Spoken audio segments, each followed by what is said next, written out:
Hello, everybody. Mr. Rubo here. Today we're going to continue with topic 3.2, but we're now going to talk a little bit more with radian angle measures in 3.2 with sine and cosine and tangents. So first, we got to talk about positive and negative angles. So positive and negative angles measures simply indicate the direction of the rotation from the positive x-axis. Okay, positive angles are in the counterclockwise direction. So in other words, if you're starting from the positive, we're going like this. Okay. Where negative angles are in the clockwise direction.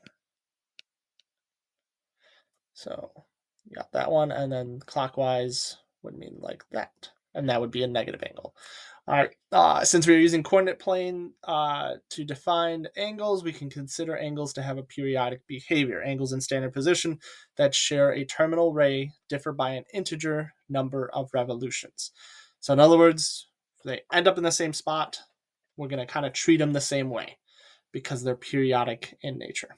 Okay, so measuring the angles, the radian measure of an angle in standard position is the ratio of the length of the arc of a circle centered at the origin created by the angle to the radius of that same circle.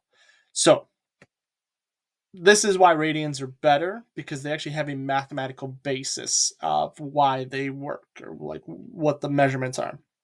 So in other words, what this is saying here is whatever the radius of your circle is, if you want to go 1 radian,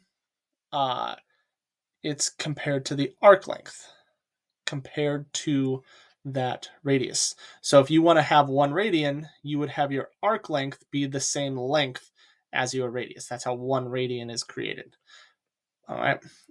And so what ends up happening is if you kind of work it out, because the arc length, if you talk about a full circle, we call that the circumference.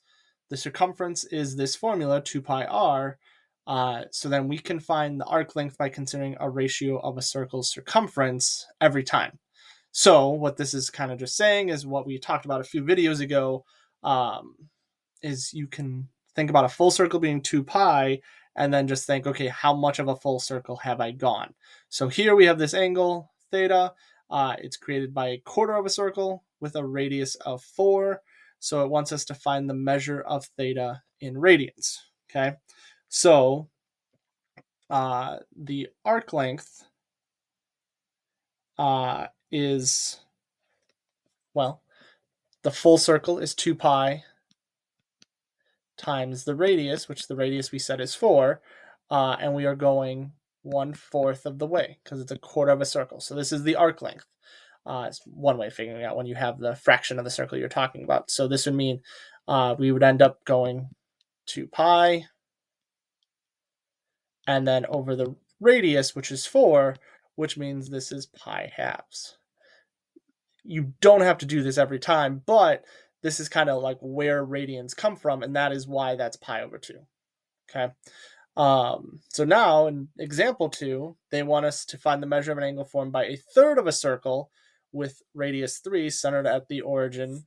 So again, they're kind of asking this question in a not weird way, but just a different way. So we need to figure out what the arc length is first. Well, we take 2 pi times the radius, that's a full circle, and we're cutting it into a third, which means that the 3's cancel, and you get that the arc length is 2 pi. So we would say 2 pi thirds, because it's 2 pi, the arc length, over the radius. And that's the ratio to find this answer. But I have to make sure I'm paying attention. It says the clockwise direction, which means it's negative. Okay. In the first one, they didn't say positive or negative. They didn't say clockwise or counterclockwise, but they showed it going counterclockwise. So make sure you pay attention to that.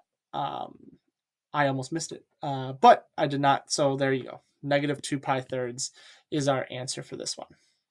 Okay. All right. That's it for today's video. Thanks for watching. Have a good day.